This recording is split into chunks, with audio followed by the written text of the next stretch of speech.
This week on the Baseline Podcast, Josh and I discuss everything from baseball to football to even more football. We talk about the MLB, NFL, and also college football. We first discuss about Albert Pujols and the milestone that he hit, what the fans were saying, what all of us are saying, and how great of a legend he truly is. We also discuss the Guardians and how they won the AL Central. Do they make a run to the World Series? We talk about that, and we also focus on the AL and NL awards for the regular season. And will Aaron Judge get to 62 home runs? We also then talk about the NFL. We talk about the Browns. We talk about the butt punt, everything in between. And we finish up by giving our thoughts on the college football season and our updated rankings in both the Heisman and Power Rankings. All that and so much more coming up on the Baseline Podcast. Hey, everyone. Welcome back to another episode of the Baseline Podcast, episode number 58. Wow, that's a lot of episodes. But we are back and alive. I have once again had the better pick of the Browns winning because, of course, I'm the better picker in that case. But no, we'll get to that later on the show. But no, today we have a lot of things to talk about, Josh.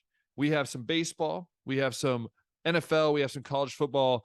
But before we get to that, Josh, how was your weekend? Not a bad weekend, dude. I'm repping my tribe today. We got the clinch of the division, easiest division to win in baseball, I know. But when we were talking about the tribe before the season, Ben, I wasn't confident this team would even place third in the division. And the youngest team in baseball clinches the division. So super exciting. I feel like the team's way ahead of schedule. And I feel like they even left a little bit on the table, not doing anything at the trade deadline. But either way, they are in the playoffs, which is going to be awesome to see.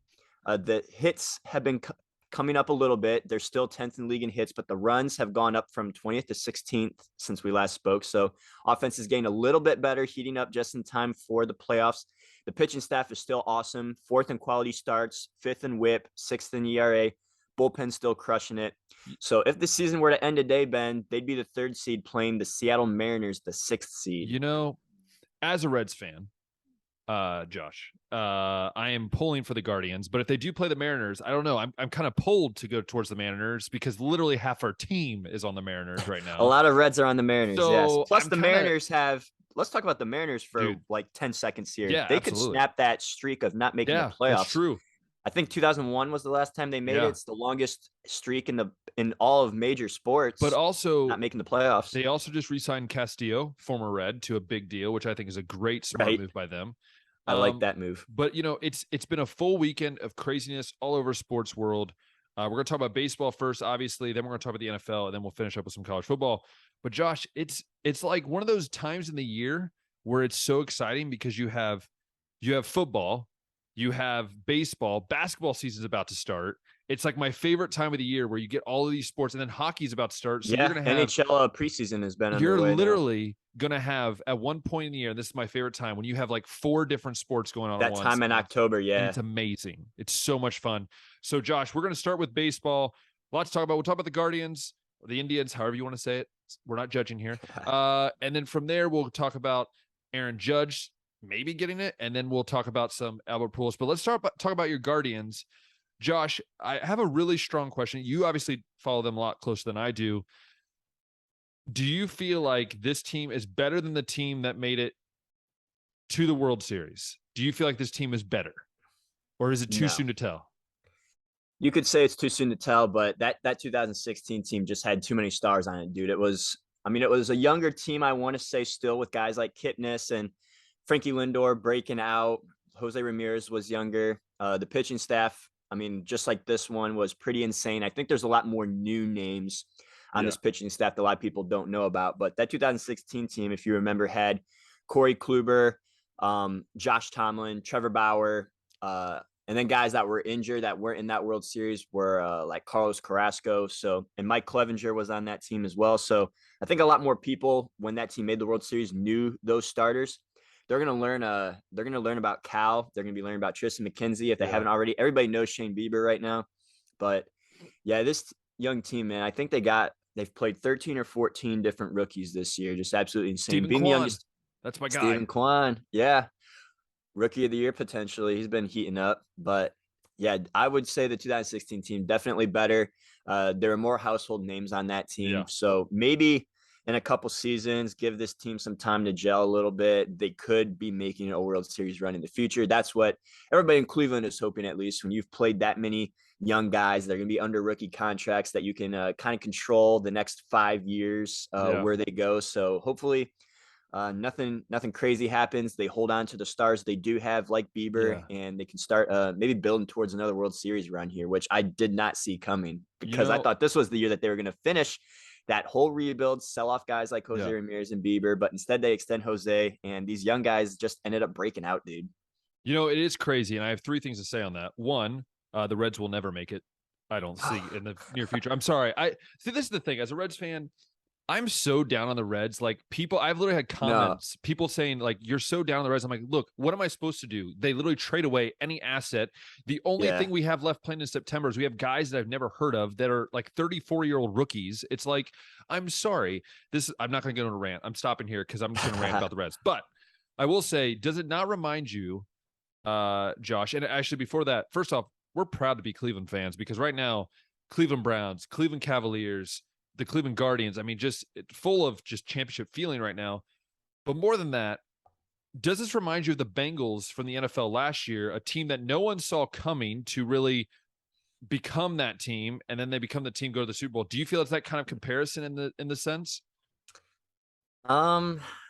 If you're looking for that kind of comparison, I'd actually maybe go with Toronto. And the reason for that is just because they're kind of new to the block. They've been not an awful team like a cellar dweller, right? But they've been kind of just adding all these young, exciting assets, right? Like Vladimir Guerrero Jr. and Bo Bichette. And I feel like that's how Cincinnati kind of was rolling with guys like Joe Burrow and T. Higgins and Jamar Chase. So just getting all these younger guys. And I know there's names that I'm forgetting that are on Toronto, like Biggio's son, I believe, is playing on that Biggio, team. Kevin. Yeah, you got it. So I would say if you're looking for a comparison to the Bengals run, maybe Toronto might be that team. Plus, they're exciting. They're flashy. They hit home runs just like Joe Burrow and Jamar Chase make the big touchdown runs. I think that's a more flashy, a more younger, more popular names, I guess you could say, that maybe the Bengals had in their run. But the Tribe, I mean, they, like I said, they're getting better at scoring, but they kind of win in boring ways, right? They play small ball, if you can call it that, because I say small ball because they're second to last in home runs, Ben. I think they only have 122 total. So they're not winning by any kind of flashy means. They're just coming, playing old school ball, winning. They're playing old school ball. Yeah. They're playing like great pitching. They're playing like what kind of like what we grew up on, right? Like when we first started playing baseball, what did the coaches always say? Like, hey, be smart on the base pass. Make sure you field do your job. Make sure you pitch well. Like, I feel like the Guardians are like that like that's like the fundamental team. Like they do everything not great. They don't do anything really that bad. They're just like solid. They just have this solid consistency. I don't think there's really any offensive category you can point to and be like, they do this better than most teams or any team in the MLB, but you can definitely do that on the pitching side. And that's kind of on brand with how Cleveland baseball's always been, at least in my lifetime. Yeah. And it's awesome to see. I'm excited to see the Guardians go. So let us know in the comments who you want to see go farther in the playoffs. Do you want to see the Guardians? Do you want to see the Yankees? On the NL side, do you want to see the Dodgers? Do you want to see the Braves? Like, who is that team for you? And speaking of the NL, and Josh, speaking of the Cardinals, a nemesis of the Reds, something amazing happened. Not only did it happen in LA, where he played a lot of his career in LA, specifically the Angels, but then with the Dodgers briefly, but also because it's just the only way Albert Pujols could do it with 2 home runs in one night. Josh, how did that for you as a fan? Like, was this the most memorable, like, big milestone in baseball for you? Like, I feel like it was almost more impactful for me than Barry Bonds or some of these other ones, because everyone just loves Albert. Like, he's not hated. And I think that's what made it so cool. Yeah, I think when Barry did it, not many people, maybe outside San Francisco, were excited just because of the steroids and the cheating allegations and all that kind of stuff. But Albert doesn't really have too many haters, maybe outside of maybe some Cardinal fans for a minute there that were mad when he went to LA for more money, but he's back. So I'm sure that all of those feelings are gone, just like all of the feelings in Cleveland towards LeBron James when he went to Miami vanished once he came back. But anyway, back to Albert, one of my favorite players of all time. I think we've talked about that. Yeah. And I would have tried or made more of an effort to try to watch that game, Ben, had I known he was going to hit 2 home runs. know. Like it's when he gets to 699, right? That it's like, okay, Yeah, exactly. now we got to be watching a lot more closely. But I knew he was getting close. And then I saw the 699. So I was kind of thinking in my head, okay, I guess that means that I'm going to have to try to watch the next couple Cardinals games. But then he hit it that night and I was like, oh, are you kidding? But still very cool. That puts Albert 4th all time in home runs now, Ben. Only 4 guys have hit 700 home runs. And if he gets 7 more RBIs before the season ends, he'll pass Babe Ruth for 2nd on the all-time RBI list as well. Yeah. You know, they call him the machine. And I know those ESPN commercials when he was like the machine. I'm not the machine. No, I'm not the machine. Albert, why didn't you? I'm not. Shut up. You know, like that's just, you know, something iconic. But I'm just going to say this. I wrote this down in our show notes for, or at least for me, is I wrote this. I said, Albert reminds me of how every kid should look at baseball. He loves the game. He loves the fans, and he loves to respect the game. And I think that is what makes Albert. Like, if you don't know, when he hit those 2 home runs, he didn't want the balls back. He didn't want them. He said, these are for the fans. And I think, Josh, we can say from all the years we've been watching baseball, there might not be another guy in baseball, at least that we can remember in our lifetime, that was more about the fans, more about just the game of baseball and the love for the game than Albert Pujols. So what did you think of that? What did you think of like what I was saying there? Do you agree with it? Do you kind of feel like that or whatever? It is kind of cool that I guess he was fine with the fan, I guess, having that memory. But also on the fan side, I've heard discussion, and we hear all the time when someone hits a big time home run ball like that, right? Like a home run record or something like that. And everyone's saying, I'd keep the ball. And it's like, well, let's just say 20 years from now, that's just going to be a baseball you got from a game. And without any way to authenticate that, like have a signature, like Albert Pujols' 700th home run ball, I don't think a lot of people would believe you. Like, I'm sure, I don't know if there's ways to authenticate that and just to be able to be like, take it to like some kind of, I guess, baseball place and be like, I want this to be the official Albert Pujols 700 home run ball. Yeah. I don't know how they would do that without having the autographs. So most of the time, I think it's more beneficial for the fan to just give it back to the player because it's going to mean more to them to have that ball back. And they're probably going to get some autographed baseballs back, some autographed bats back. They're going to get some pictures. They're going to get to spend a little bit of time with one of the best guys in the league. So I always feel like that's a pretty sweet trade. But I mean, it is cool that Albert was cool with the fans keeping the ball. You know, it's funny because Zach Hempel, I don't know if you watch Zach Hempel on YouTube, but he does he catches home run balls. Like that's his thing. He tries to get a lot of balls literally, it's one of the most fascinating things. Like he has a technique and everything. And he said like one of his favorite things, he caught like A-Rod's 3000th hit or something like that. Not A-Rod. Would it have been A-Rod? Yeah. A-Rod maybe? I can't remember. He caught Trout's first career home run, a lot of these different things. I think A-Rod hit 3000 hits. I think he did. Maybe I'm wrong. I don't know. Anyways, go check out his YouTube channel. It's pretty cool. But one thing that I always said, and I want to ask you this, Josh, this is like my crazy question of the day. If you caught a home run ball, let's say Mike Trout's 600th home run, I don't know, right? What would you want in return for that ball? Like, would you take just money and just say like, I'll take amount of money and I'll be out of your hair or whatever? Or would you definitely just milk it and be like, I want a bat, I want a ball, I want a jersey, I want dinner with you? Like, I know my answer, but I want to hear yours because mine's a little outlandish and I don't think I'd ever be able to do it. Yeah, I think I'd be cool with either way, right? But as opposed to a check, an autographed Mike Trout jersey, autographed game used bat, an autographed ball, maybe having dinner, even getting him on the Baseline podcast, you know? Dude, I think that would be just the sentimental value there would be enough to, like, I mean, how big of a check are we talking? Like, we're talking like, you think Trout would shed out some millions? We're talking like at least six, to him that at least much? 6 figures, at least 6 figures. Yeah. If we're going 6 figures, you might just take that check, won't you? it's tempting. I mean, 6 figures. So I think all the memorabilia, like just being the sports fan that I am, and I like kind of collecting some of that stuff too. It would be pretty cool. Just that's an experience that the money would not give you. I guess you could get other experiences with that money that maybe you'd be more into, but just getting to hang out with Mike Trout, get the memorabilia, getting him on the podcast, I think that'd be a lot more fun for me. You know, I agree with you, and I one of the things was the podcast, but one of the other things, I think just putting. I just want to take Mike Trout, and like one of the things would be like, I want the memorabilia stuff, but like, hey, you and me, we'll get dinner, go putt-putting like that. I just think it'd be fun. Just like sit there, like basically like your kids and just putt-putt. Or on top of all that would be like, I get to like hang around like the club for a day, like just hang around with them, like in the dugout during the game, just like kind of like a guest of honor, to feel like what it would be like to be an MLB player. Cause I think we all felt that when we were younger. Like, what would it be like? Let me be the bat boy for a day. Exactly. But yeah, so that is what's happened with Albert Pujols. We want to tip our caps to Albert. Congratulations on obviously you're listening. Don't care. But congrats on 700 home runs. That is a feat that we will not see. Probably the only other one would maybe be Mike Trout. Might be the one possible. Yeah, maybe Mike, maybe Manny Machado. Those are the only two. Julio Rodriguez, but it's too early to tell with him. So there's a lot of guys that I think might happen, but it's awesome to witness it. I grew up with Albert, so hats off, Albert, to what you're doing.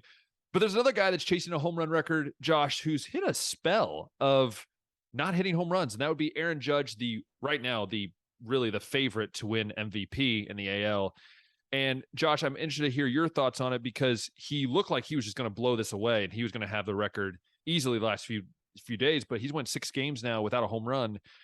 Will he get that 61st and then that 62nd, which would be the record? Does it happen? I think he's going to get it. I'd be surprised. I think they have another week of the season. So you got to figure that's another maybe 35 to 40 at bats that he could get. And that would end up being a total of maybe 70 straight at bats without a home run. I doubt he would go that cold. So I've also kind of changed my tune, Ben, on Aaron Judge and Shohei Ohtani in this MVP race. If Aaron Judge is breaking this home run record or even tying it and also finishing as the American League Triple Crown, that's got to put him at the MVP. And I know we've talked about Shohei. That's kind of been our hill as long as he's one of the top pitchers and hitters in the leagues. That's truly the most valuable because he's like 2 players in one. But if Judge is making all this history and doing all these other elite feats in itself, I'd be more inclined to vote for Aaron Judge if I had an MVP vote. No, I'm at the point now too, and I know it's going to be a political thing because they're going to be like, oh, the Angels didn't make the playoffs, so they're just going to like automatically count out Ohtani. It's just the numbers. You look at Ohtani, you're just like, this dude's playing 2 freaking positions, and he's doing it at an elite level. Now, Judge, I feel like if he starts slumping here, like in the last week, then I'll be like, it'd be a kind of a tougher if he choice. Doesn't finish as the Triple Crown. That's what I'm saying. Is the leader in one of the 3 and doesn't have the record. If you went on our Instagram, and it's right below us usually if you're watching, but if you're listening, it's at baseline.podcast. You'll see we have a poll out there, which what would happen? Will he get all 3? Will he get 2 out of 3? Or will nothing happen? Or like we won't get any? And a lot of people have said he'll get all of them, which that was one of me. I think he'll get it just because Stephen Kwan, I think, is the only one close in the average race. No, he's not anymore. I think is it Julio? One of the 2. I think he's 11 RBIs ahead of Jose Ramirez, though. Yeah. So that could change, but then again, I don't know if it will or not. I don't think anyone's going to touch or catch him in the home runs. I think he's safe with that 60 being the leader. And then, the average is the only one that I could see him maybe taking a dip there. So I think what we'll do is, since it's still got a few games left, we're not going to do predictions for the playoffs yet until we have those set in stone. So if you're wanting to hear that will not be on this week's episode. But what we will do is let's try to, Josh, give our quick predictions on kind of the AL MVP. Oh, bless you. AL MVP, NL MVP, and then AL Cy Young, NL Cy Young. If we give our thoughts on that, and then we can, then we can kind of wrap up this baseball talk with those predictions for awards. What do you think, Josh? Do you want to start? Do you want me to start? How do we want to do this?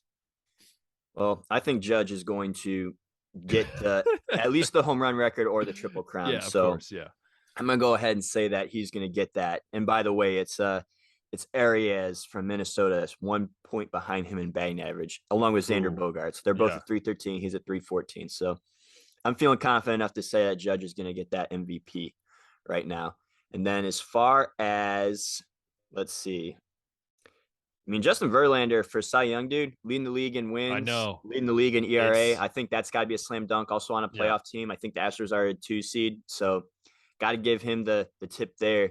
And then American League Rookie of the Year is interesting too, dude, because Kwan's hitting 298 with 6 home runs, 49 RBIs. He's scored 84 runs, has 19 steals, and a WAR of 5.3. Julio Rodriguez hitting 280 with 27 home runs, 73 RBIs, 81 runs scored, 25 steals, and a WAR of 5.7. So it's like neck and neck. I thought Julio was going to run away with this. He kind of was He at the slowed All-Star down a break, little bit. but he has slowed down. Yeah, I think he's only hit maybe 6 or 7 home runs this half of the season. It's the Derby. It's the Derby. Yeah. It does it to you. It does it to you, doesn't it? I think there's a little bit of statistics to back that up. And then Kwan, too, has been heating up, at least at the plate. Not so much in the power, right? You can see his RBIs and home runs aren't going to come anywhere close. But he's not really that kind of player, though. Right. He's doing everything right in terms of like the on base percentage, and he's a good base runner, and he's got the hits. So it could go Quan. I'm going to stick with Julio for now, just because that was my All-Star game or my pick at the All-Star game. I initially picked Spencer Torkelson before the season started, and that's kind of funny looking at how his season has gone. He's gotten sent to AAA a couple times. It's been tough for him, but then at the All-Star break, I was just like, it's got to be Julio. So I'm going to stick with Julio just because he's got, a decent batting average, so it doesn't bother me too much that Quan has him there. And then he also has Quan beat out in the RBIs, the home runs, the steals. The slugging percentage is higher. The OPS plus is higher. The WAR is higher. So I'm going to go ahead with J-Rod for American League Rookie. Any contrasting opinions? Not in the I want to say Ohtani, but I just know how politics work in baseball. So I would say it's going to go Judge 1. I think Ohtani will finish second. I think it'll be closer than what people think. I really think that it's going to be a very close race, because I think people do still value what Ohtani's doing, which is just freakish. Like, honestly, now in the Cy Young, it's hard to go against Verlander because the dude has a ridiculous ERA. And especially for a guy that's 37 or whatever he is, like, he's old. Yeah, he's just getting better with age. Exactly. It's kind of like Tom Brady of baseball. Yeah. So I'm gonna go with Verlander. I agree with you, but I believe Ohtani is going to be up there as well. There's a few other guys that are going to be up there, but I do believe Verlander is going to come with this. But I am going to differ with you on the Rookie of the Year. I believe Stephen Kwan, my guy, is ever since that first week when he hit like 700. I fell in love with just the way he played. Just kind of one of those guys you never really heard of, and he's just having a great year. So I'm going to go. It kind of reminds me of Jonathan India last year from the Reds, and it'd be awesome to see back-to-back years Ohio guys getting the award. So I'm going to go Stephen Kwan, AL Rookie of the Year. Now flipping on over to the NL side, Josh, who do you got as your NL MVP? This is a little tighter than over in the AL. I think it's a little tougher. People have been talking Goldschmidt, and they've been talking Freddie Freeman, and they've been talking Pete Alonso and Austin Riley and all these other names. And I'm gonna go ahead and go with Goldschmidt, being tied for second in batting average, being fifth in home runs, being second in RBIs, third in total hits. I really like it. I think he's very balanced, whereas Pete Alonso's kind of the strong power hitter, right? He's second in home runs, first in RBIs. Batting average is a little low. I believe it's in the 260s, 270 area. And then, Freddie Freeman, really good player. It'd be really hard to argue against him. He's leading the league in hits and batting average right now, and he's got 20 home runs and 95 RBIs, which is respectable. But I think Goldschmidt's the more well-rounded, almost triple crown kind of guy. So I'm going to go with him as the MVP. Ooh. And then in Cy Young, I'm going to kind of take I'm going to go ahead and take Julio Urias for similar reasons to Verlander, leading the league in earned run average and tied for second with wins. So Julio Urias over there for the Cy Young. Then Rookie of the Year, it's a tough one, Ben. Michael Harris over at Atlanta has been kind of fun. I know Hunter Green has kind of been flashy with the Reds, but I feel like his record is terrible. That's just the thing, though, right? He hasn't had maybe the consistency. He's been flashy, though. I'm going to go with Harris just because he has been a big contributor to another dominant Atlanta Braves season.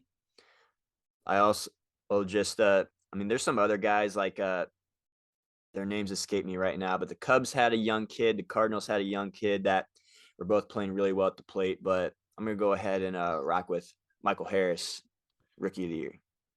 Josh, I really I really was trying to figure out who was going to be the NL MVP for me because I'm really stuck between Goldschmidt and Freeman. Alonso could be there for me if his average was just a little bit better and his on base percentage was a little bit better. Because right now he's hitting, what is he hitting? 270. Yeah, 270 on the dot. And he's hitting, and he has a 349 on base percentage. Also, I mean, Kyle Schwarber's got 42 home runs. He only got 87 RBIs, which I think is funny. Like a lot of solo shots. Like the dude is just a solo.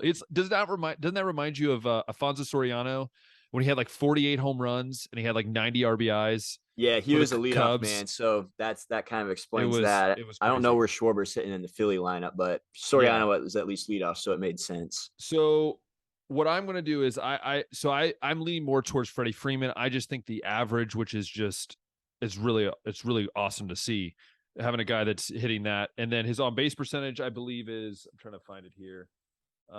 His on base percentage is 405 with a 517 slugging percentage. So I'm leaning more towards Freddie Freeman. I think Freddie Freeman might be able to squeak out it, but again, it's hard to go against Paul Goldschmidt because his year is just unreal. But I'm going to go Freddie Freeman just to be different, I guess. And then pitching. This was like there's just so many good pitchers. There are. Would you say like there's so many good pitchers? Even just on the Dodgers itself, dude, you could even make an argument that Tyler Anderson and Tony Gonsolin have Cy Young cases along with Julio Urias. Yes. I was down to, I looked at my notes here. I was actually down to Sandy Alcantara and Urias. I want to go, I just want to do another Dodger, but I'm actually going to go with Sandy Alcantara. I mean, he's got a 2.32 ERA. He's got 14 wins. He does have 8 losses, but he has 220 innings pitched, which is just impressive. Almost 200 strikeouts. So I'm going to go with Sandy Alcantara. I've watched some of his games, and his stuff is nasty. Like he's got been some good. I wouldn't have a problem with him winning it either. Yeah. I think I actually kind of said at All-Star break he was my guy that was in the lead at the moment. Yeah, so I'm going to go Alcantara, and then for my rookie of the year, I'm going to go with you.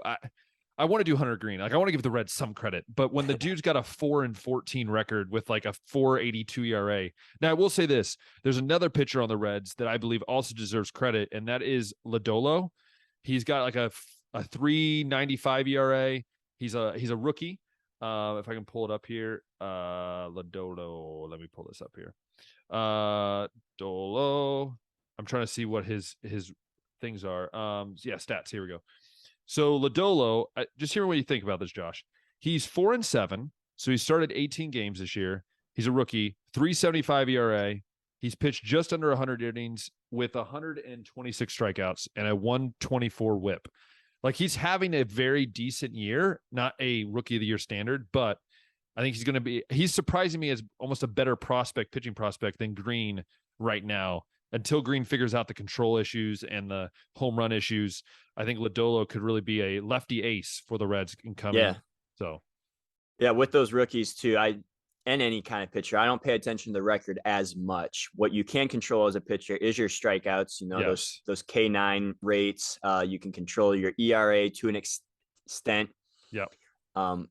So being on the Reds, you know that there's not going to be many pitchers with a glamorous record. No, but, I mean, never. And if you said he had 18 starts, but he only has 11 decisions, so that means that they kind of left him out to dry for almost half his starts. Many times. So more than you realize. 7 no decisions. That kind of sucks for him. So yeah, Lodolo, that's another guy I guess to be excited about if you're a Reds fan. Well, even Hunter Green, like you take away about 4 starts. He's had 4 really bad starts. Yeah. You take away those starts, he's probably closer to being like 4-9 with probably like a 3.30 ERA with about probably 100 and some strikeouts. Like he just had really poor starts.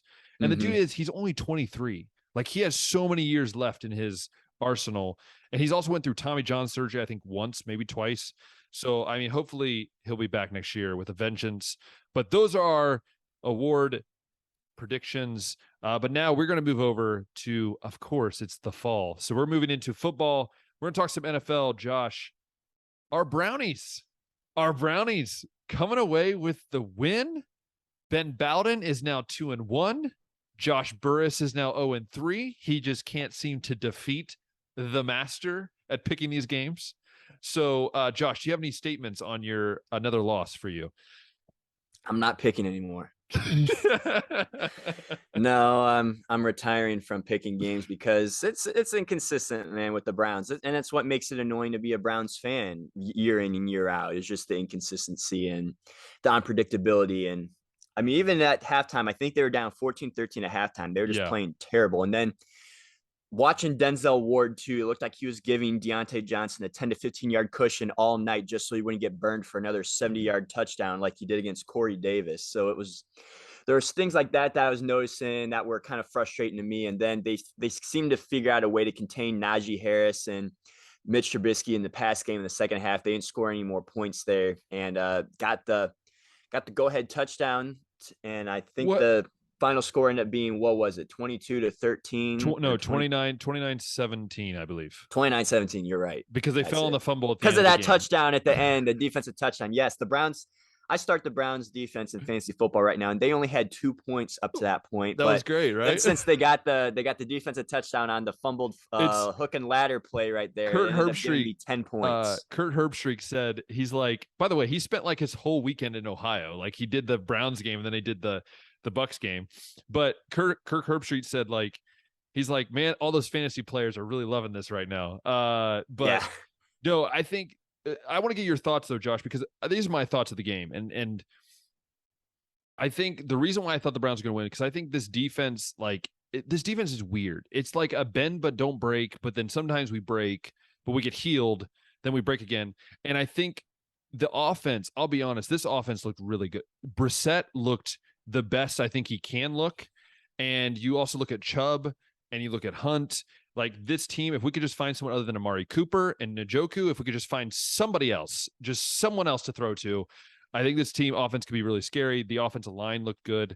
It does worry me. I don't know if anybody heard, but Garrett got in a car accident as we're recording this like a day ago. So hopefully he's not out for too long. But yeah, Josh, I want to know your thoughts on the offense, because I think the offense surprised us. I think maybe, I don't know, at least the passing offense did. But what's your thoughts? That's got to be one of the best games Jacoby Brissett's ever played in his career, right? Oh, it has to be. 21-31, 220 yards and 2 touchdown passes. Ended the game with 109.6 QB rating. So props to Jacoby. One of our concerns, though, Ben, at the last couple of weeks has been wide receivers, right? The wide receiver position specifically, because Amari Cooper, again, 7 catches, 101 yards and a touchdown. He looked impressive. The only wide receiver worth mentioning, really. But all the other wide receivers in the game, Ben, Donovan Peoples-Jones, 1 catch for 10 yards. David Bell, 1 catch for 6 yards. It's just been all those other guys non-existent. Yeah. But David Njoku, 9 catches, 89 yards and a touchdown. Great game for David. He's actually been pretty solid up to date too. Carolina, he only had 1 catch, but against the Jets, he had 3 catches, 32 yards. So slowly building up to that big performance against Pittsburgh. So hopefully we can see the tight ends. The running backs have been kind of involved too. I know Kareem Hunt's been catching passes out of the backfield, but that's just something that I'm looking for, Ben, and I know Jacoby Brissett being a little bit limited, right? Like he's not going to make big passes like some of these other quarterbacks do. He kind of knows his limits and just doesn't make mistakes, manages the game really nice. So that could be contributing to some of those numbers too. But I'd really like to see any wide receiver on this team just step up and have a 4 or 5 catch game here eventually. But that's kind of my thoughts. The running game looks as great as it always does. No complaints there really to be had with the way that they utilized Chubb, utilized Hunt. I thought the split there between the carries was pretty nice. I thought the passing to rushing ratio was really nice. So not going to have too many complaints from me as far as I guess the play calling goes, but I would like to see some wide receivers step up after seeing 3 games. Yeah, I agree with you. Amari Cooper, though, by the way, first Browns wide receiver to have back-to-back 100-yard receiving games since Josh Gordon. Yes, you all remember that crazy year. That's the first since 2013, I believe. So it's been like 9 years since, which is just nuts to me. But just shows you Amari Cooper was worth that 5th-round pick. I think we took a steal away from the Cowboys. He was so worth it. Did you notice on the Instagram story that you said, I can't believe we only had to give up a 1st-round pick or something like that? Did I say 1st-round pick? You did say first. And I didn't say anything. I just laughed at it and kept going. Ben decides. This is when you know that Josh doesn't do some of these, because he'll say that, and then I realize it's me. You'll know which one does these posts because I'm usually the one that has like the longer story post, and then I usually mess up half the time. But that's besides the point. That's the only one I think you've actually factually been wrong on. I've tried. Everything else you say is absolute truth. I've tried. So we look at the Browns defense, Josh. While I get my charger for my laptop, give the audience your takeaway of the Browns defense. Give them one weakness, one strength that you saw out of this game that worries you maybe for the future / coming up here. So I guess one good thing was the adjustments in the second half, right? I don't think that Pittsburgh only had a field goal then. I forgot the final score, but I think it was 14-13 at half. And then it was, like you said, a 29-17 final score. So held them in just 3 points. So we made all the adjustments that we needed to. I thought Najee Harris was running really tough that first half. And then Mr. Trubisky was kind of picking the secondary apart there. And then I guess they just made the necessary adjustments in the second half to contain him. But one concern on the defense, and I mean, they still were doing this in the second half to an extent, but just the extra cushion, like they weren't trying to get burned. And I'm sure that had to do with some of the stuff that went on in the Jets game, right? They weren't going to get burned again. I would have liked to have seen them play a little bit more tough on Pittsburgh receivers. When you have Denzel Ward and you have Greg Newsome, you're supposed to have one of the top 5 corner duos in the country. So I would just like to see a little bit more man-on-man coverage, a little bit more, I guess, locking up, a little bit more maybe physicality from the corners. That's really the only main thing that I guess I have a complaint about from the defense in that game specifically. But there's probably an explanation to it. Joe Woods wasn't going to be taking any blame for any late 70-yard touchdowns that game. I agree with everything Josh said. Only heard about half of it. But no, I will say, and I'm guessing what Josh would have said, but I think the defense is just such a bend but don't break defense. So it's hard to say that they did this really, really well and they did this really, really bad. I mean, because it's just like they did what they had to. They got stops when they needed to.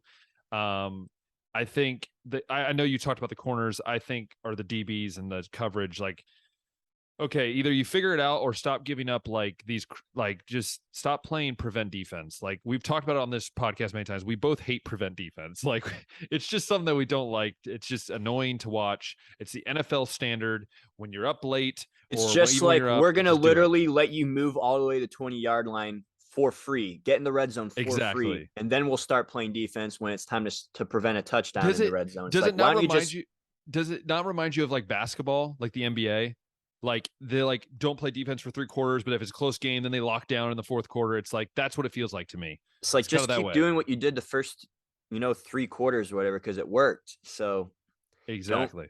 Don't play prevent. You're just giving them a chance to get in the red zone for free. Exactly. So that is the little Browns recap.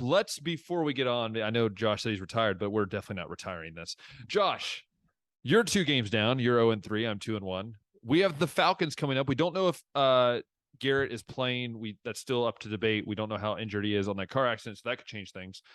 But Josh, who do you feel is coming out with that game against Atlanta for a win? You can catch up some ground here. You can get into at least 1 game away from me.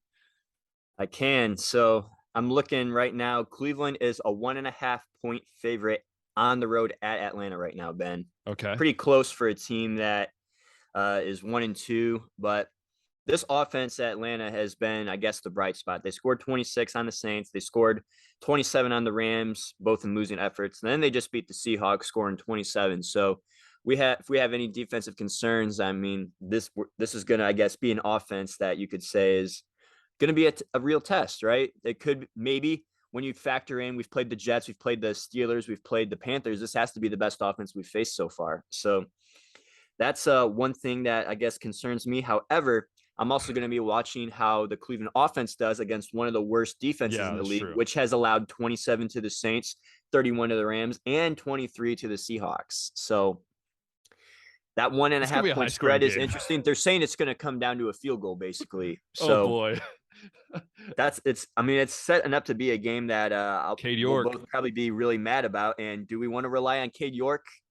I don't know, because he missed another point after last night or the other day, Ben. So what do you got? Josh? Who do you got?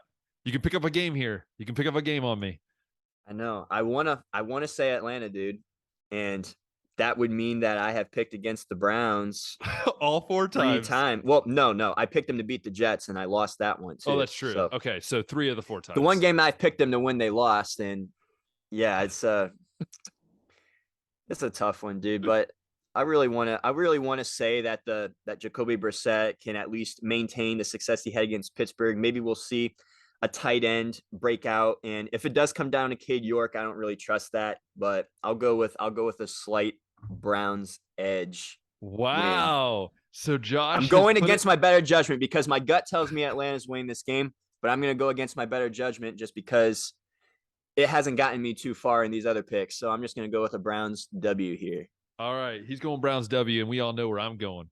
I'm going Browns W because even if I lose, I still got a game ahead. So I'm just going. You got 3 games ahead. What are you talking about? No, 2 games ahead. I'm 2-1. You got 2-1. Ahead, so yeah. I got 1 ahead if I lose this. So I'm fine.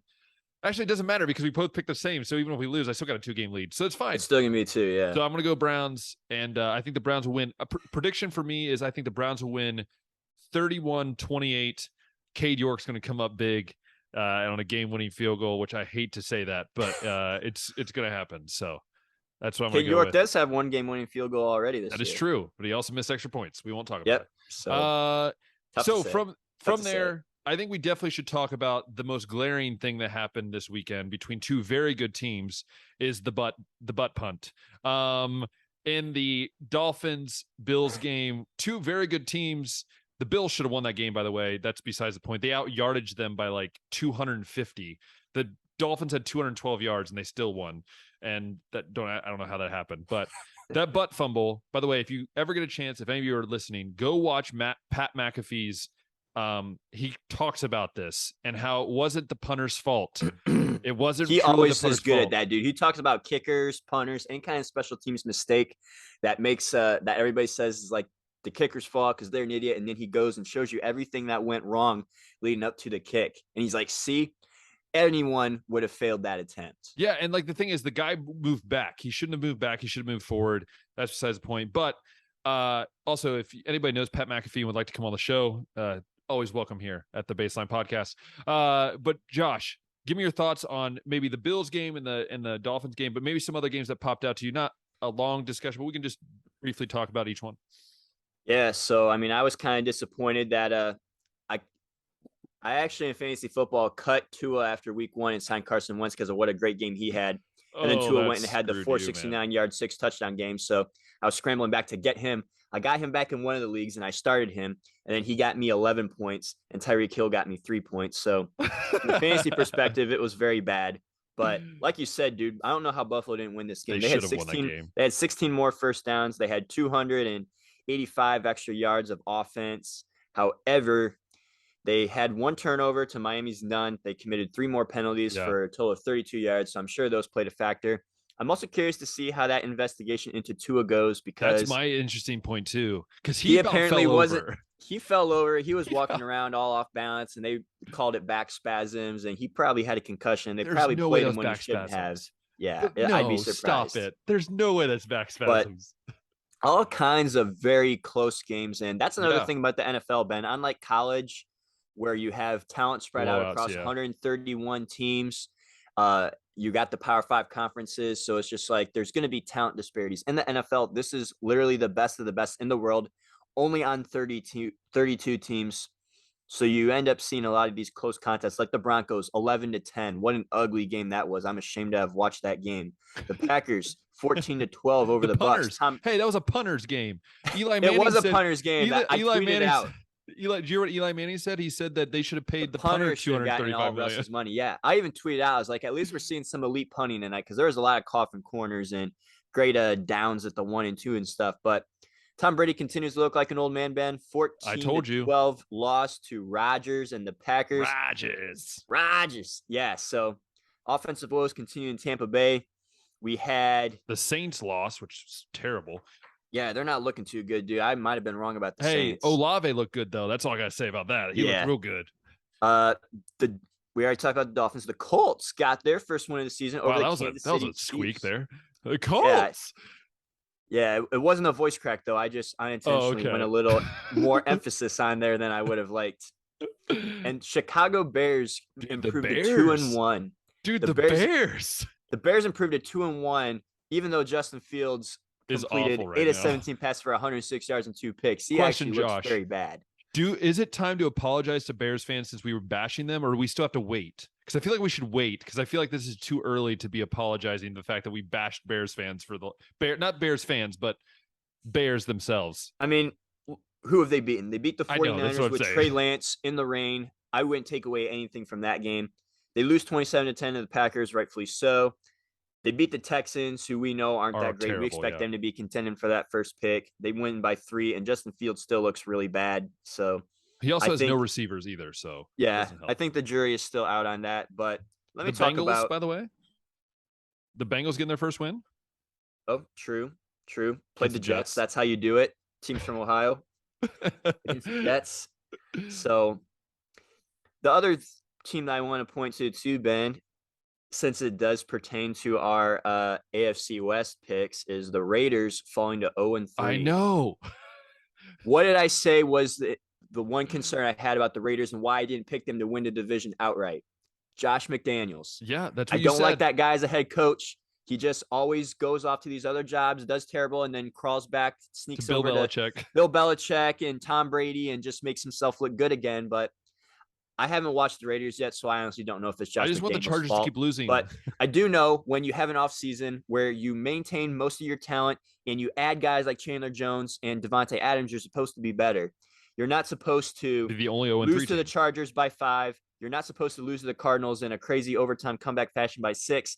And you're not supposed to lose to the 0-2 Titans by 2 points either. So is there some issues with Josh McDaniels? Let us know in the comments, guys, because I haven't seen the Raiders this year. But that is the one thing I think that is the main change that I would point to right now, being uninformed and just knowing what that information that I just shared with you. You know what? And I will say it's really frustrating because I have the Raiders finishing ahead of the Chargers, and now it's looking like the Chargers, the Cranes, will be all happy about that. The Broncos are winning games, but winning ugly, dude. Dude, they're winning ugly. How much longer can they maintain that? Dude, that whole West. The thing is, the AFC North, I want to briefly touch on that. The Ravens, who I was rooting against, I was hoping the Browns would be in first place just for once, just by themselves. But the Ravens go out. They look okay. Like, the Ravens haven't looked amazing. The Steelers have not looked amazing. The Bengals kind of got it figured out this weekend, but kind of not. It's the Jets. The Browns should have beat them. Let's be honest. The Browns should be 3-0 right now. They should be. If you take away that Jets game, they should be 3-0. And I do believe that if the Browns can go without Deshaun, if they can win, if they can at least have 6 to 7 wins by the time Deshaun gets back, I think the Browns have a very good shot of winning this division. Because I don't believe the Bengals are the same as last year. I don't think the Steelers are the same. And honestly, the Ravens defense is not the same as it was last year. Right now, Baltimore is mostly being carried on Lamar Jackson's shoulders. So he looks like the MVP right now. He's playing for that extra big contract that he claims he's worth. I think $290 million for 6 years, something crazy like that. But it was much larger than that. I can't remember. But all I'm saying is I think that the Browns right now the Browns have it in their hands right now. If the Browns keep winning, like, all they got to do is just keep beating the teams they should beat and compete with the teams that are challenging right now until Deshaun gets back, and then see what happens.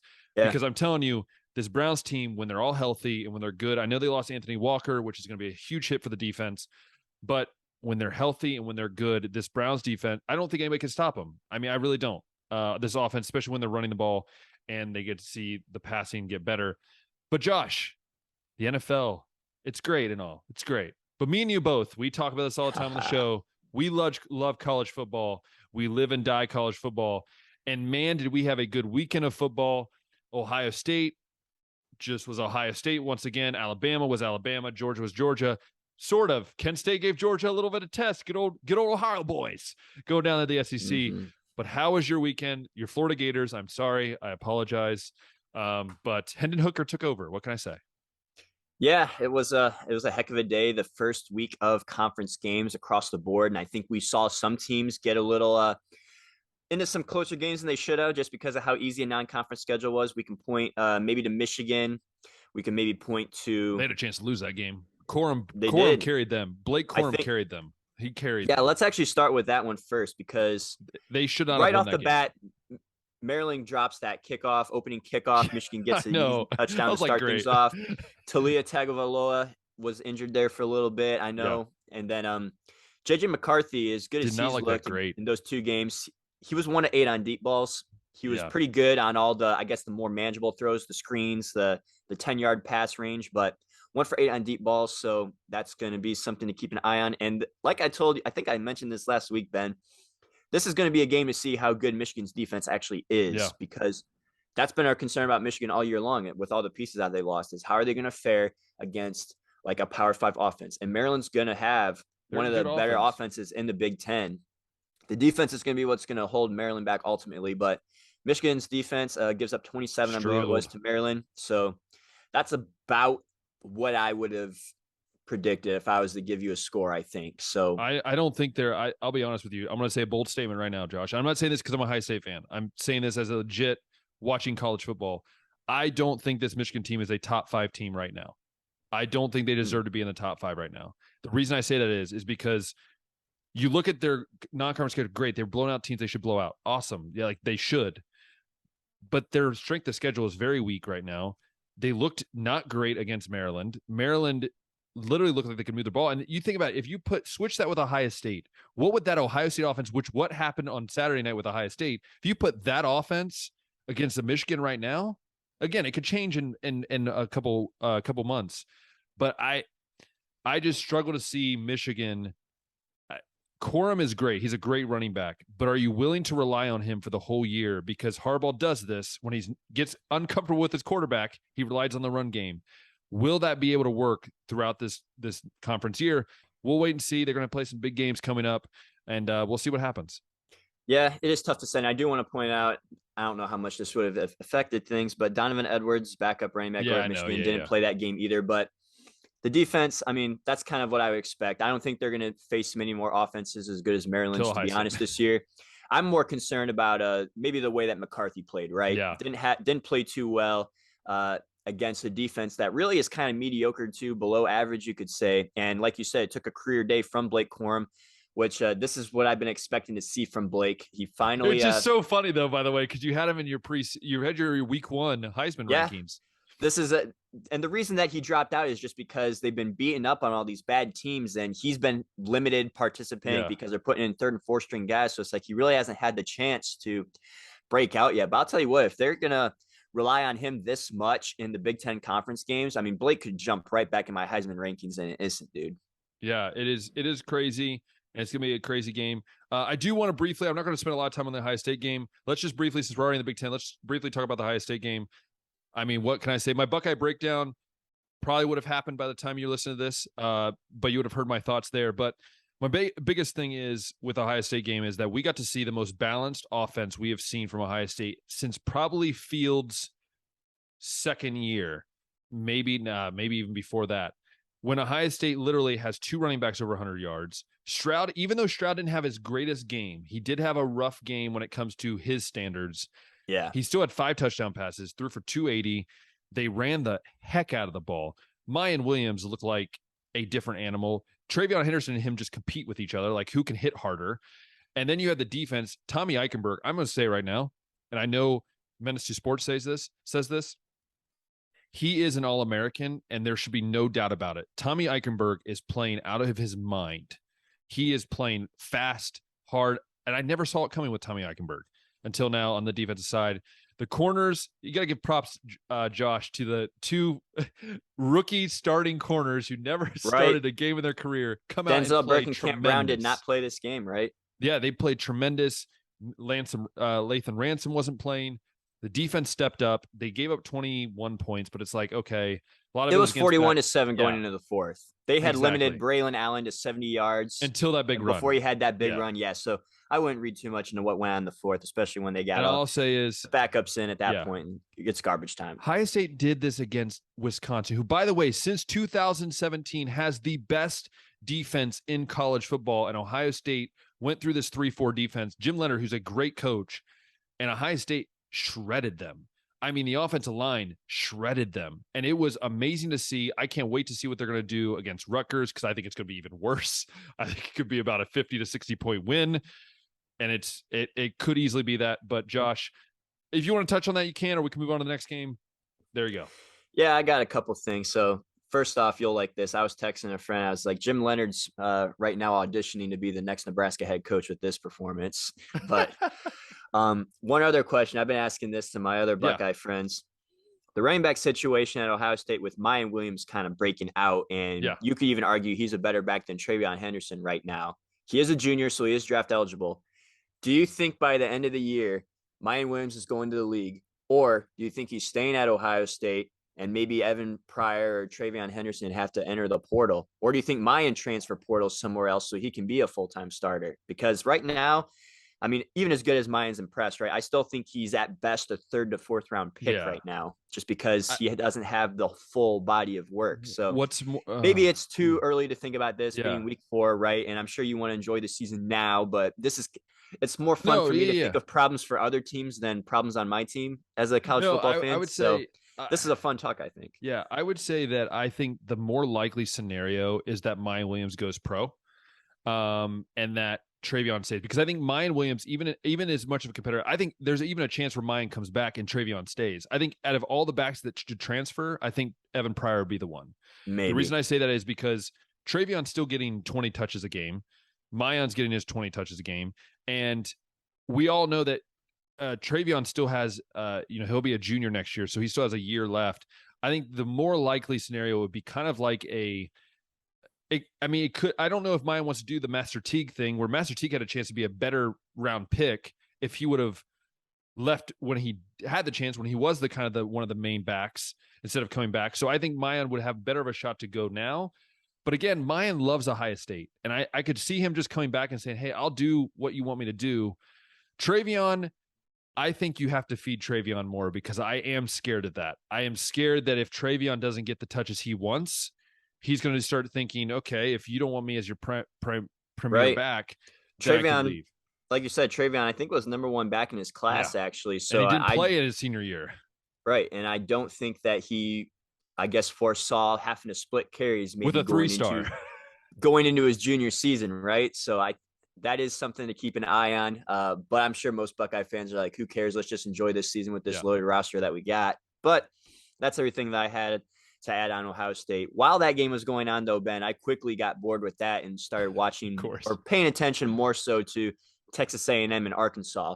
And that game started off really kind of crazy because Arkansas was up 14-0 quick on the Texas A&M which defense. I thought was like, my pick was great from last week. I was kind of looking at that like, wow, man, maybe Texas A&M has finally met their match, but Arkansas only gets 7 more points the rest of the night, and that Texas A&M offense, as putrid as it is, was able to scrape together 23 points on that terrible Arkansas pass defense. I got some stats for you, man. Texas A&M really adjusted, dude. So in the first half, Arkansas had 281 yards. 196 of those came from KJ Jefferson, actually. Then in the third quarter, Arkansas only had 21 total yards. It was kind of a night and day difference, because from the first quarter, Texas A&M only had 28 yards in that whole first quarter. But there are a couple things here, Ben, that I saw kind of change the momentum. And I don't know if you saw it, but KJ Jefferson from maybe the 3 or 4 yard line tried to jump the offensive line I saw that. into the end zone like he was super Cam Newton or something like that, which is like you weren't going to reach that anyway. He fumbles in the air. Texas A&M takes it back to the house for a touchdown. And I feel like that was the ultimate momentum shifter. And then Max Johnson did just enough to get them in the lead 23-21. Arkansas had a chance to take the game back, 90 seconds left, but missed a 42-yard field goal. So Jimbo is just doing his thing. His offense. Dude, I think he heard the podcast, Josh, and he heard us just bashing him for a week. It's not good. Like this is the updated stats after the game through 4 weeks now. Texas A&M is now 105th in scoring. Oh, goodness. Which is worse than Iowa, Notre Dame, and Indiana. Wait, worse than Iowa? Worse than Iowa. Iowa's averaging more points per game right now than Texas A&M. Iowa's bad. And they didn't score an offensive touchdown in those first 2 games, right? Oh, my word. Yeah, so that's where Calzada transferred, right? I think he put in the transfer portal. Yeah, he's at Auburn. Calzada's at Auburn. So you're dealing with Haynes King, Max Johnson, and I forget the third string quarterback's name, but he's like a 5-star freshman right now. But Max is 2-0 as a starter now. I thought he might be able to provide a spark because he did succeed in LSU, even with all the chaos that was going over there. But it just seems like Jimbo Fisher just isn't good. 50 It's just offensive not plays per bad. game now. It's just They're bad. averaging 50 offensive plays per game now, Ben, which is dead last in the league. That's And so they've only bad. scored 7 points in the fourth quarter in 4 games. It's just so bad. Texas A&M. I thought he was brilliant, Josh. Yeah, Jimbo Fisher's supposed to be this offensive guru, and he has Score. failed. Fire him. With We're all calling these. You to fire him. Well, here's the other thing that I didn't think about when we were talking about him maybe being on the hot seat to be fired is his buyout right now would be about $80 million or something wild like that. That hurts. Oh, that hurts.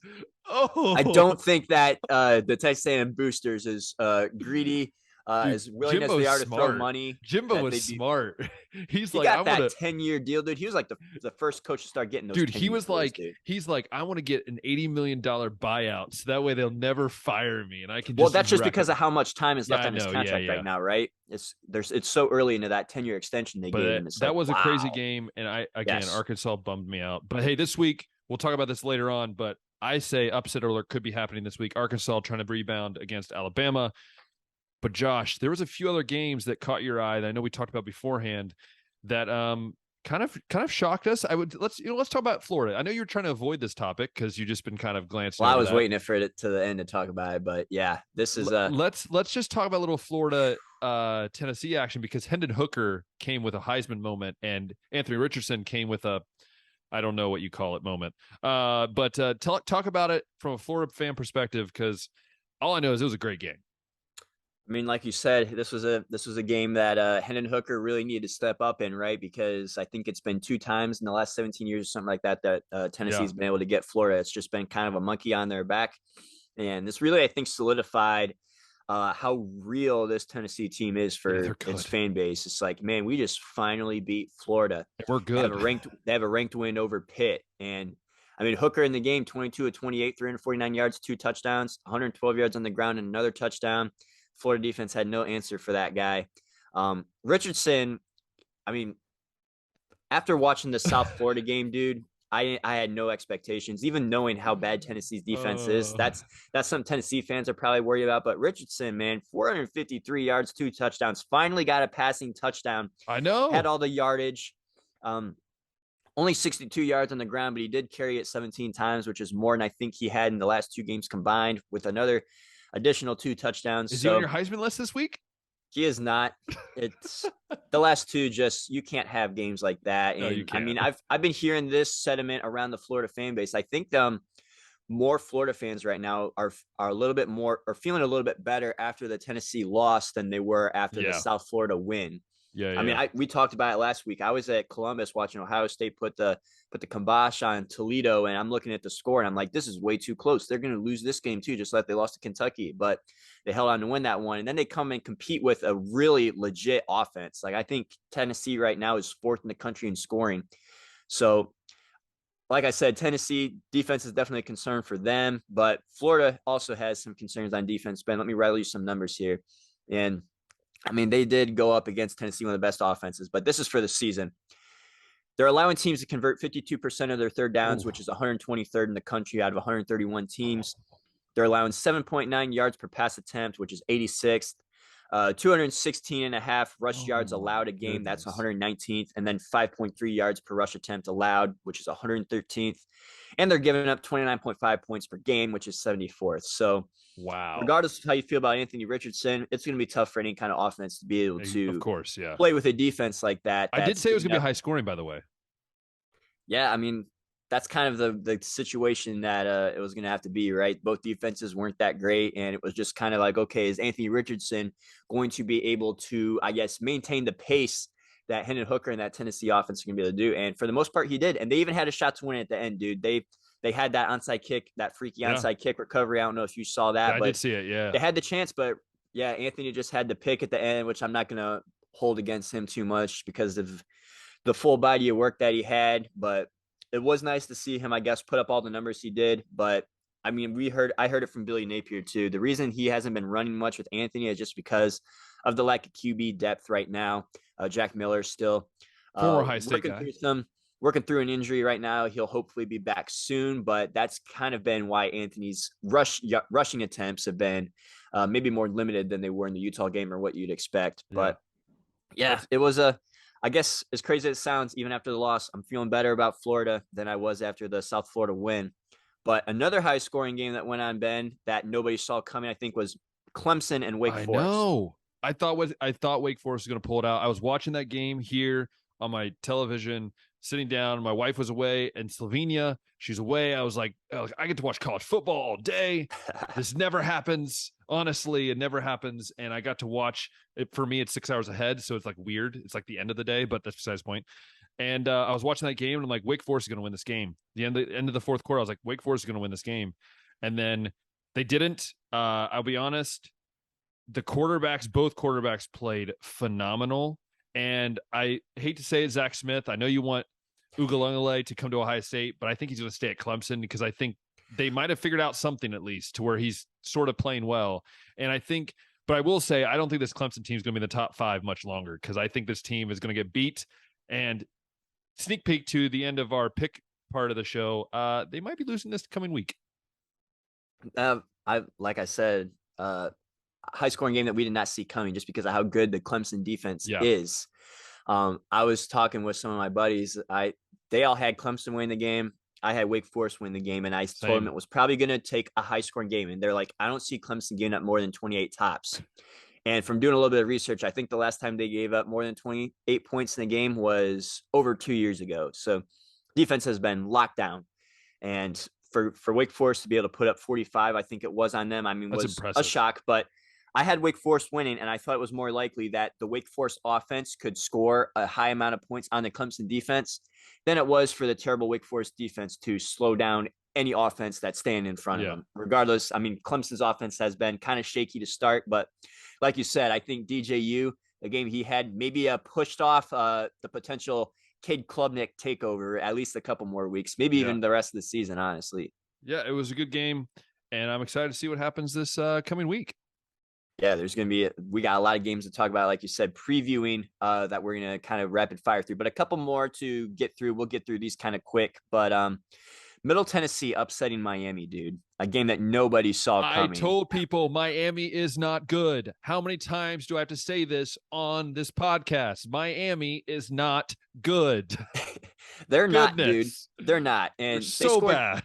They scored 9 last week against Texas A&M. Tyler Van Dyke, 21 of 41, 217 yards in that game. But I wasn't going to read too much into that just because I really do think Texas A&M's defense is good and it's going to carry them to an 8-4, 9-3 season potentially. And didn't the old Gaddis, who used to be the offense coordinator at Michigan, say, no, that was my offense that I had at Michigan. This was all my doing at Michigan. Like he was all about like, this was my, and it's like, he comes to Miami and does the same thing, which he's a terrible play caller.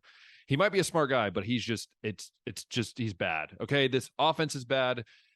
Cristobal, I love Cristobal, but dude, you got to figure some stuff out before your team starts winning games. And also the Van Dyke thing or whatever, whoever thought he was going to be a Heisman candidate, just flush that to the toilet. Like it really just needs to go. 16 really, of 32, 138 yards, a touchdown and 2 picks. That was his game before he got benched. Sorry. I was just yelling because I'm tired of people saying Miami's good. No, you're fine, dude. They're 2-2 now. And Middle Tennessee, as bad as the Josh Gaddis offense was, right? Middle Tennessee's passing game put up completions of 69, 71, 89, and 98 yards on that Miami secondary. They averaged 16.3 yards per pass attempt, which is double what most people would consider good. And I mean, like you said, Josh Gaddis, I believe he was at Penn State receivers coach. They weren't, I mean, the Penn State receivers are much better now. Yeah, exactly. Since he's left. The Alabama offense, he claimed he was calling plays, but he was more just a co-OC to Mike Locksley. And you can see the Maryland offense, how good it is that Mike Locksley was probably the ones calling all the plays. Of course. Michigan's offense is at least maintaining its success last year since he's left. And now the Miami offense, I mean, you only scored 25, I think it was, on Middle Tennessee. It's not looking good, dude. Yeah. But that's all that we'll say about Miami. Maybe another upset that some people saw coming just because it's kind of like what Kansas State does now is win at Oklahoma. When they say 4 out of the last 6 they've gotten. It's crazy. Yeah, and this is the other thing that's crazy about it, Ben. Kansas State ran 83 plays on the Oklahoma defense. Oklahoma was able to get no sacks, only 4 tackles for loss. And we thought after the way they shut down Nebraska the week before, holding Nebraska's offense, which has been very good despite the team success being bad, they held Nebraska to 6 points, I believe it was. And we were like, okay, maybe the Oklahoma defense is actually legit. But Adrian Martinez, former Nebraska quarterback. Looks like he just needed to get away from Scott Frost after the game he had. He had about 300 to 400 total yards of offense and 5 touchdowns himself, and leads Kansas State, which kind of was coming off a tough loss the week before over Oklahoma. First Oklahoma loss of the season for the Sooners. All I'm going to say is just wait to the end of the show. There might be someone from this game popping into some type of list. Just saying. Just going to put that out there. We've talked about Michigan. We've talked about Michigan maybe slipping out. I know our friends over at Fifth and Goal really liked Oklahoma, but this was, I mean, I don't want to say something that I saw coming. I don't want to say it's something I saw coming, but because it wasn't, right? I thought the Oklahoma defense was going to be good, but I don't want to see anybody hating on my Utah at 5 anymore. So hey, that's all we got to say, man. Hey, I like it. Josh, should we do rapid fire or should we do our lists first? Let's go ahead through the rapid fire. Let's do it. All right. You hit me with them. I'll give you my score prediction. All right, let's do this. We'll do that. Last week I was terrible, so this could be terrible again. Yeah, we missed on a couple, but I am happy that I got the Texas A&M pick right. So let's go ahead with and I'm gonna pull up the spreads here too when we say these. So all right. Kentucky at Ole Miss, 2-4 teams. Yeah. The spread has Ole Miss minus 6.5. The thing is I was going to go with Ole Miss, but, I can't go with a guy that puts, I guess I just can't do a guy that drinks weird coffee and he seems to win. So I'm going to go with Kentucky. I think Will Levis, for some unknown reason, he's a decent quarterback right now, a good quarterback, and he's going to somehow find a way for Kentucky. I want to say Kentucky wins. I'm going to say 24-17. Kentucky wins. 24-17. So you think it's going to be low scoring? Yes, I believe it's going to be low scoring. Ooh. I actually think it's going to be more high scoring. I'm going to actually go with the guy that drinks weird coffee and has the cool dog on Twitter, Juice, Lane Kiffin and Ole Miss. I'm going to go ahead and take them as that home favorite. And I think it's going to be a little higher scoring. I think we might see something along the lines of maybe a Ole Miss 38 to Kentucky 31. Oh, nice. I know Kentucky's the higher ranked team here. They are the underdog according to Vegas, though. And I think that's just because it's Ole Miss. The real ones know Kentucky's kind of overrated right now. I think this might be the game that they get exposed. They're holding that win over Florida pretty heavily for them right now. But again, I think Ole Miss the win right there. So next we will go ahead and go with Texas Tech at Kansas State, which this was probably a game nobody cared about preseason, but now it's potentially an important game for the landscape of the Big 12. Right now, Kansas State is a home favorite at -8. Who do you like in this one, Ben? Kansas State, Adrian Martinez. He's put himself in a discussion of being a very, very good quarterback. He was very under the radar Nebraska just because of the Big Ten quarterbacks at Ohio State and such, but I've always liked the way he plays. I think Kansas State comes out on top. I think it's going to be 30. I think it's going to be it's going to be a shootout. I think it's going to be 48-42 Kansas State. I'm actually going to go against you on that one too. Ooh. And I'm going to take Texas Tech as maybe a road dog. And the reason for that is I think Texas Tech has been pretty solid so far. They got wins over Houston. They just defeated Texas this past week. They almost were able to take down NC State. That's their only loss. But I think this might be or have the potential for Kansas State to maybe come back down to earth, unfortunately, and maybe Texas Tech just kind of keeps its under the radar season going. So I'm going to go ahead with Texas Tech here at a 24 to maybe 21 win. Ooh. Hit me next. All right. I'm more big time football games. We got Alabama heading over to Arkansas, dude. Right now, Alabama's favored by 17.5, which pretty large, but I think with the scares that Alabama had against Texas and then maybe the bounce back potential from Arkansas being frustrated, losing a game they felt like they could have won, didn't make the adjustments in the second half they needed to, maybe could get some momentum being at home and take this one. What do you think? This is really hard for me because it's really hard. And while you think of it, I'm going to go ahead and say that I think this is going to be a game that Arkansas wins. I think I'm going to go ahead and say I think Arkansas is a team that can take on Bryce Young and that questionable Alabama offense we've been talking about. Maybe KJ Jefferson can bounce back here too. I mean, that dude's putting up like 313 yards per game just by himself. I think this is a game that maybe Arkansas can steal. And it's probably going to be more on the high scoring range too, maybe like a 31 to 28. I'll say this, Josh, is I was going to say that, and then you said it made me so much sweeter. I really believe Arkansas can win, and I think they're going to win 34-24.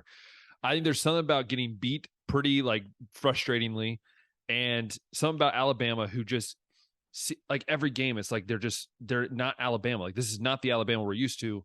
And I really believe that if Arkansas can catch them off guard just for a couple plays, this could be where Alabama falls. And I think if Alabama loses this game, then we're talking, does Alabama lose another game? And so I believe Arkansas wins 34-24 against Bama.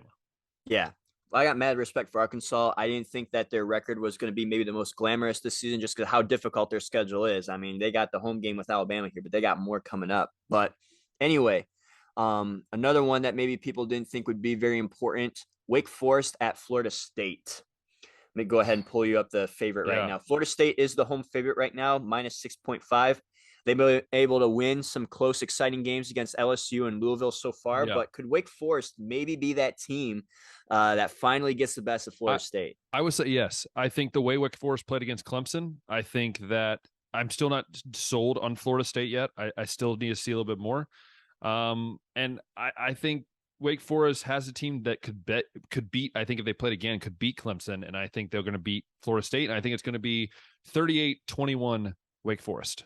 I'm going to go ahead and go same thing you said, except I'm going to add another touchdown to Wake Forest final score, just because watching them put up 45 on Clemson's D solidified that offense is legit. And like I said, Florida State's had some close calls with some good, not great teams. So I'm going to go ahead and say Wake Forest is going to go ahead and pull off the road win there. Let's see. Speaking of the ACC and Clemson, NC State is heading to Clemson this week. And right now, Clemson is a minus 6.5 favorite. Both teams are undefeated right now, 4-4. Both have had some close calls this year already. Could this be the game Devin Leary finally breaks out? Could this be the game that DJU solidifies that he is the starter for Clemson? I'm going to say absolutely. I think this is where I think NC State wins. I think Clemson they should have lost that game last week, and I think they're going to lose this week. And I think the score, I think it's going to be a little more low scoring than the Wake Forest game. I think it's going to be NC State 35, Clemson 31. I think it's going to come down to Devin Leary making some great plays at the end of the game to then push off Clemson in their defense. So I'm going to say 35-31 NC State. I'm going to go 30-24 NC State, maybe, just because I think the quarterback play, both are going to be under pressure. Clemson's defense, I think, still will make some plays.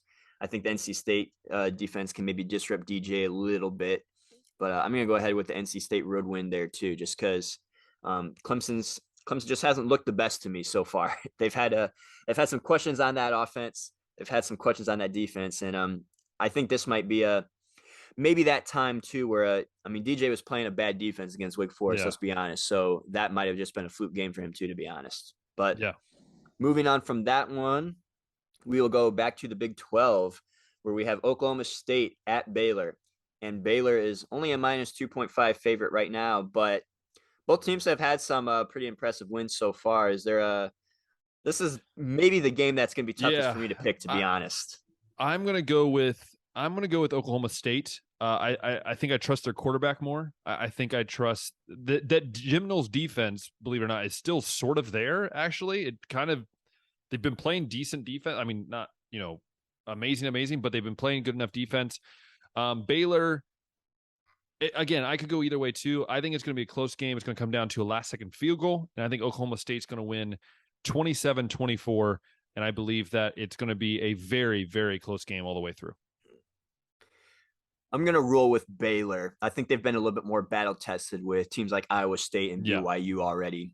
Oklahoma State, I think, has yet to play a ranked opponent, and this will also be their first conference game, actually, because they had a bye this past week. So I'm going to go ahead and go with Baylor. I think that minus 2.5 is accurate. I think it's going to be a close game. I'm going to go with Baylor pulling off a 27-24 win. Ooh. All right. Let me see where we are at now. We are going to moving over to the Big Ten now. Michigan at Iowa. We talked about the Michigan offense earlier. This is going to be The a terrible test for the Iowa offense. This is going to be a real test for the Michigan offense, right? Against a Yeah, very defense good that is defense. Iowa on the road even. Yeah. I don't think that the Michigan defense is going to have as many struggles in Yeah. this one, going against Spencer Petras and that terrible So Iowa bad. offense that sometimes doesn't even score offensive or 7-point It's so bad. touchdowns. It's 2 safeties and field goals sometimes. But Yeah. do you think Michigan goes to Iowa and gets it done? This is what I'll say. My gut tells me that Iowa will pull out a win because I feel like it could be the Ohio State Iowa game from 2017 when they lost 56-7, and somehow Iowa doesn't have as good of offense as they did then, but just the way the defense was stifling. But I'm going to have to go with, I think Michigan finds a way. It's just going to be like this all year. I think Michigan's going to find a way to win, and I believe it's going to be Michigan 31, Iowa 13. I just don't trust Iowa's offense. If Iowa had a slightly better offense, just a little bit better, I think Iowa could pull out a win. I don't think they're going to score enough. I think even their touchdown, by the way, here's a fun fact. Bold statement. Iowa's only touchdown is going to come from either an interception or some type of fumble. That's how they're going to score a touchdown. Well, yeah, right now Michigan's a 10.5-point favorite on the road, and I think it's going to be closer than that. I think it's got the potential to be ugly, and I just don't trust Iowa's offense enough to pull off the upset. I think Michigan does come out of here with a win, but I think it's going to be something ugly like 17-10 or something like that. Yeah. Hey, I agree with it. Do it. And we'll go with one more game here between two unranked teams. Perhaps one of them should be ranked, though, and that is Iowa State at Kansas. Right now, you'd be expecting, or before the season started, you would have thought, this is going to be a terrible game. That's going to be a terrible game. If it was on the basketball court, it might be a little bit more exciting. But yes, let me go ahead and pull up the current point spread right now. Iowa State is a minus 3.5 favorite at Kansas. And a lot of people have been arguing for Kansas to be ranked. Oh, don't get me started on that, Josh. Do you want to talk about Kansas and why they should be ranked? I'm going to just say this real quick. I'm not going to make this long. I'm going to simply say this. How this team, if you watch any of their games, it's not the same Kansas. It's not a team like they've been winning, they've been beating teams. And by the way, their quarterback is very good. And also on top of that, you have teams ahead of them. Pittsburgh. What Pittsburgh, and like who else do you have up there? Wake Forest. I mean, as much as I'm high on Wake Forest, still Kansas should be deserved. Yeah. Kansas should be in the top 25. I'm sorry. They should be there. I'm going to end it there. And I'm going to say this. Kansas wins 35-20, and it's not even close for most of the game. Woo, I think Kansas pulls out. I'm Raha Jayhawk. All right. I don't even know what they say. Rock Chalk Jayhawk. Yeah, sorry. Rock Chalk Jayhawk. That's what I said. Crushing that 3.5-point spread there. Yeah, I'm going to go with a Kansas victory too, but I think it's going to be a higher scoring game. That's how Kansas has been winning. They've been doing it on the offensive end. The defense is shaky. So if the Iowa State defense could maybe get a couple unexpected stops or force a couple turnovers, it could swing their way. But I think Kansas can come out here with maybe a 48-40 win. Oh, I like it. I like it. And with that, that is our Baseline Podcast quick whip around to the league. I'm sorry. Not so quick, but that was not so quick, but we will go kind of breeze a little bit through our picks, not too much, but our guest picker this week, he doesn't know this as we're recording this, but it's my dad. So this could be, I'm warning all of you out here when you listen to this. And if you've seen it already, or if you haven't, it could be a lot of Ohio State guys in this Heisman list. I'm just warning you. I don't know. It's just the way my dad can be. So I'm just saying, don't judge me. It wasn't my choice. It was my dad's. All right. Is he going to get more than Chris? Didn't Chris have Chris JSN, had 3. Travion, Chris had 3. And yeah, CJ? He had 3. Yeah, so if he beats 3, I'll be impressed. Yes. I will. Let's just say, let's go over. We'll do Heisman first. Actually, we normally do power rankings first, don't we? We usually go with the power rankings. Let's do power rankings first. I'll start this week. You started last week. I'll start this week. All right. So Josh, last week I had my brother, by the way, last week, if you want to hear what my brother had Ohio State 1, Georgia 2, Alabama 3, USC 4, and Oklahoma 5. 4 of those are good ones. But also I also learned a lesson. So I had Georgia 1, Ohio State 2, Alabama 3, USC 4, Oklahoma 5. Josh had Georgia 1, Ohio State 2, Alabama 3, USC 4, and Utah 5. And all you in the comments, like you said earlier, don't bash him now, okay? He's doing okay now. So mine this week, Josh, the top 4 stayed the same. Have not changed for me. But number 5 for good old Ben Bowden is Tennessee. Tennessee has climbed in my top 5 rankings. I think that it's definitely not Clemson. It's definitely not Oklahoma. There's a few other teams I could throw in there, but hey, I believe in Tennessee, and I think Tennessee is that team at number 5. And yes, I have 3 SEC teams, which is ridiculous, but yes, Tennessee at number 5. Big Ten hates you. I know they hate me right now. Every Ohio State fan. But I will say this though: Ohio State is getting very close. If Georgia has another weird game like they did against Kent State, I'm just saying Ohio State start creeping up there. But Josh, that's mine. Let me know yours. My 5 have actually unchanged, and I'll tell you why.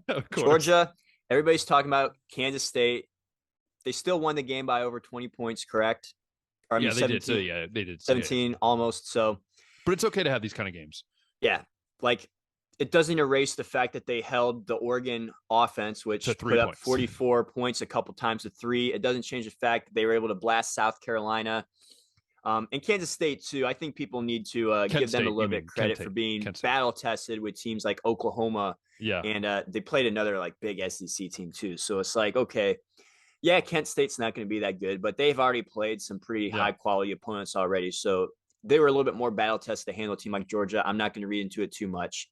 Also, I think that game, too, didn't Brock Bowers have, he had a rushing touchdown. Line? He had a 75-yard rushing touchdown. Didn't he have 2 of them? I thought he had 2 of them. He might have 2 carries, 77 yards and 2 touchdowns or something like that. Yeah. That's a tight end, guys. That's a tight end. I'm going to put Ohio State at number 2 and keep them there. The offense is looking too good, Ben. And I know defense is looking better. It's looking a little bit better. I know that it's the Wisconsin offense, which the secondary really wasn't going to get tested by Graham Mertz, but they held Braylon Allen, who was in your Heisman list the last couple of weeks, to 70 yards going into that 4th. Then he busted off that 70-yard run in garbage time against backups. So I'm not going to hold that too much. They did very well against Braylon Allen. Ohio State 2. Number 3, I'm keeping Bama there for now. They had that scare with Texas, but the star-powered talent is still there. They can still have time, I think, to figure it out and put it all together. So the potential is there, and this is a power ranking, so they're going to stay at 3. USC at 4, and some people might be dropping USC after the 3-point win that they escaped against Oregon State. But let me tell you something, Ben. Even as bad as the offense played, USC forced 4 turnovers in that game and committed none. They've now forced 14 turnovers this season, which is first in college football, and have still committed none. Yeah, I know that I can rely on the USC defense, which is very weird to say about a Lincoln Riley coach team. I know I can rely on the USC defense now, even when to win them games, even when the offense with Caleb Williams and Jordan Addison doesn't ball out. So USC is staying at 4, and Utah's staying at 5. They're still looking good to me. Hey, even after that loss to Florida, like I told you, I think that's not going to be looked at as bad as it was to start the season. Utah's been playing fantastic ever since then. I think that that actually was a voice crack. I think that they're going to be able to continue to maintain their pace, and I can't wait to see USC take on Utah, dude. Whether it be it's going to be a great game. Yeah, I'm actually going to check to see which week. I think it's near the end, I believe. It probably is near the end. Let's see here. USC's football schedule. So they go to Utah October 15th. It's actually going to be a couple weeks. Yeah. It's going to be a great game, and I'm excited for that. You're 4 versus 5. And hey, I love your list. It's solid. It's solid every week, Josh. But now it's time for, I think, the most controversial, I think, at least for me, at least mine will be this way. For the Heisman list, I do want to run over Jared's from last week. He had CJ Stroud 1. He had Caleb Williams 2. He had Stetson Bennett 3. He had Drake May, Josh's guy, 4. And then he had Bryce Young at 5. There was a lot of heat coming from that. I'll just say that right now. But Josh, we know yours was CJ Stroud 1, Bryce Young 2, Hendon Hooker 3. You had Drake May at 4, and you had your first running back. You had was it Sanders? Yes. Raheem Sanders from Arkansas. At Arkansas. I had CJ Stroud 1, Bryce Young 2, Hendon Hooker 3, Stetson Bennett 4, Caleb Williams, number 5. Now, Josh, I'm going to let you go first because mine gets weird. And so I'm going to let you go through your list because, mine just gets a little weird. Yeah, so we got some conference games under our belt now. We got 4 games of the season, so a third of the way. So I'm going to start using some stats because I think at this point you got to start looking at the numbers a little bit more and what's actually been done instead of more prediction. So CJ Stroud's number 1 for me. I know he was a little bit off on some of his throws against Wisconsin. Well, he was a little high on some. He made pitched over, almost die, stuff like that. So, but he is tied for first in touchdown pass with 16, has just 1 interception, 1,222 passing yards, which ranks 12th. And that's probably just because he hasn't played full games. So we know that one could be higher. So CJ's number 1 for me. Bumping up to number 2 is Hendon Hooker. Ooh. He had the Heisman moment against Florida, getting his program that much needed win. And his overall numbers, 90.3 QBR, ranks 3rd. He still has not thrown an interception this season. He's got 1,193 passing yards and 175 yards on the ground. He's got 11 total touchdowns. And like I told you, against Florida, he had that 22 for 28 performance with 349 yards, 2 touchdowns, 112 yards on the ground, and a touchdown. I think that was one of those Heisman moments we're looking for one of these guys. He had the opportunity to take it, and he did. So he bumped with number 2 for me. Coming in at 3, a new face here to this list that none of us or our guest pickers. Someone's slipping. And so like I said, I'm looking at these numbers a little bit more, and I didn't want to do it yet, but I mean, we got 4 games under his belt now. Michael Penix, dude, first in passing yards. I know. First in passing yards. He's tied for 8th in touchdowns. He has just the 1 pick, and he's got an 82.6 QBR, which is solid. I've been hesitant to throw him in there because the numbers have been up there, but I know what he was at Indiana last year, dude. It didn't look bad, but he did ball out in that 2020 COVID shortened season. Maybe there was some coaching that was holding him back in 2021 because at Washington, he looks really good right now. Yeah. So Penix, number 3 for me right now. That's 3 for you. Yeah. Drake May is staying at 4. Okay. Yes, they had the loss to Notre Dame. They finally lost, but it wasn't his fault. Notre Dame scored 45 points on them, and that defense finally caught up to North Carolina. But Drake still is 10th in the league in passing yards. He's tied for first in touchdowns with CJ. He's 4th in QBR at 88.8 and only has 1 pick. The reason I've been having Drake in my list is because I feel like he's the Kenny Pickett. His team may not have like the most success, but his numbers are just too good to ignore right now. So Drake May at 4. Number 5, we talked about Blake Corum earlier. Being my 5 preseason, and he's just on the outside looking in right now. Sanders from Arkansas had an off game. He had potential to have a Heisman moment right there, and he did not with 62 carries against Texas A&M. So coming in at 5 for me is a new running back that has been consistent throughout this season so far. Mo Ibrahim over at Minnesota. Got hurt last year. 567 yards, 8 touchdowns. He ranks 2nd in the country in both categories. So that's kind of my argument. Even though Blake Corum had a fantastic record day 2 against Maryland, that was potentially a Heisman moment for him. He still doesn't have the totals that Mo has. So Blake would be my 6th, but since we only go 5, Mo Ibrahim at 5. I noticed someone's not on your list there. Someone is not on my list. Like I said, we got to start taking the numbers a little bit seriously. I agree. Bryce Young's numbers have been good, not great. So he's going to have to really rely, I think, on that last year's Heisman to be able to get him in so far. At least he's going to have the chance against Arkansas to have that Heisman moment this week that we've been looking for. So that he could jump right back into the list next week. Yeah. So here we go. My crazy nuts list. It's not really that crazy. I just trying to dramatize it, I guess. But for me, one is CJ Stroud. I just feel like CJ Stroud, numbers wise, he's, I think, tied for first in touchdown passes. He's got over 1,000 yards passing. He's only thrown that 1 pick, which, by the way, was an amazing interception. If you watch the replay, I mean, it was unreal. CJ Stroud's 1. I just don't think there's anybody as good as him. 2 for me is Hendon Hooker. I agree with you, Josh. I think Hendon Hooker had a Heisman moment. He had, I think, 300 passing yards, I think it was, and 112 rushing. I think it was 349 in the air, 112 on the ground. Yeah. Yep. Think he's number 2 for me. Number 3 for me it was tough for me, but I'm actually going to put Caleb Williams at number 3. Now, he didn't have necessarily an impressive game. I just think his body of work has shown that for me. So I think I believe Caleb Williams is at 3 for me. 4 for me is not Stetson Bennett. Stetson Bennett is out of my top 5. He took a step back. I think against it was Kent State, but still took a step back for me. 4 for me is Bryce Young. So Bryce drops from 2 to 4 for me. Again, Bryce is doing what he has to at times, but he threw 2 picks a couple weeks ago or last week, and then this week, I mean, it was a bad team, and he showed what he could do, like what he should do, but still up in the air about Bryce. So that was 4 for me. Number 5 for me, this is where it gets a little funky. Brock Bowers is at number 5 for me. I'm dropping old Brock Bowers at number 5. The tight end from Georgia. Who would have thought there'd be a tight end from Georgia? But I will say this. On my 6 or 7, Stetson Bennett's right on the outside looking in. Mo Ibrahim, he's also on the outside looking in for me.